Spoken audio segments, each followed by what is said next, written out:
Évoquons les pays émergents.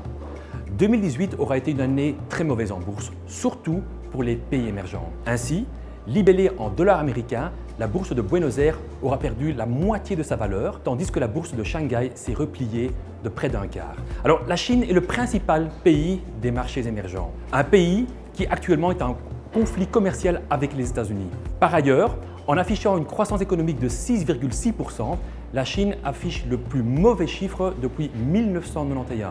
Pas de quoi réjouir les investisseurs. Un autre élément néfaste qui aura fait mal aux marchés émergents est tout d'abord la hausse du dollar américain, mais aussi la hausse des taux d'intérêt, car des conditions de taux plus intéressantes poussent les investisseurs institutionnels à retirer des capitaux des pays émergents pour les investir aux États-Unis. La question qui se pose désormais est de savoir s'il faut fuir les pays émergents ou si justement les perdants de 2018 seront les gagnants de 2019.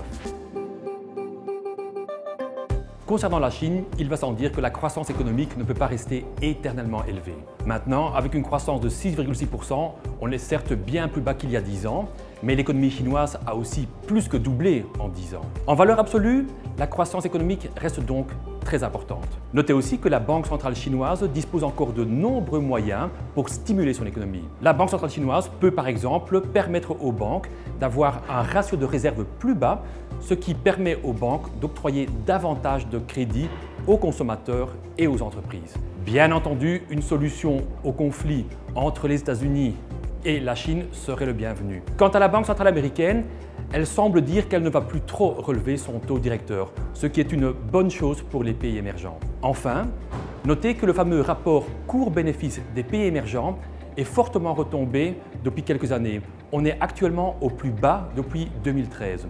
Sur le graphique, vous pouvez voir que le rapport coût-bénéfice est actuellement un peu supérieur à 11. À Wall Street, vous pouvez par exemple acheter différentes valeurs individuelles. Vous pouvez ainsi acheter des titres chinois, brésiliens, russes ou encore indiens. Maintenant, avant d'acheter ce genre de valeurs, mieux vaut bien connaître ces entreprises avant de les acheter. Si vous voulez répartir les risques, vous pouvez naturellement acheter un tracker, donc un fonds coté. Depuis la réglementation de 2018, il n'est plus possible à un investisseur belge d'acheter un tracker américain à Wall Street. Vous devez donc vous rabattre sur des trackers cotés sur des bourses européennes. Ainsi, sur Euronext Amsterdam, vous pouvez acheter le tracker eShares Core MSCI Emerging Markets. C'est un tracker donc, qui vous permet d'investir de façon diversifiée dans les pays émergents. Attention, ce n'est pas parce que vous achetez un tracker sur les pays émergents que vous n'allez pas subir des mouvements amples, ce qu'on ne voit pas avec les bourses occidentales dites matures. Alors, ce genre de tracker s'adresse surtout donc pour la partie plus spéculative de votre portefeuille et donc pour des investisseurs qui acceptent aussi un certain risque. Dès lors, limitez aussi les positions dans ce genre de tracker.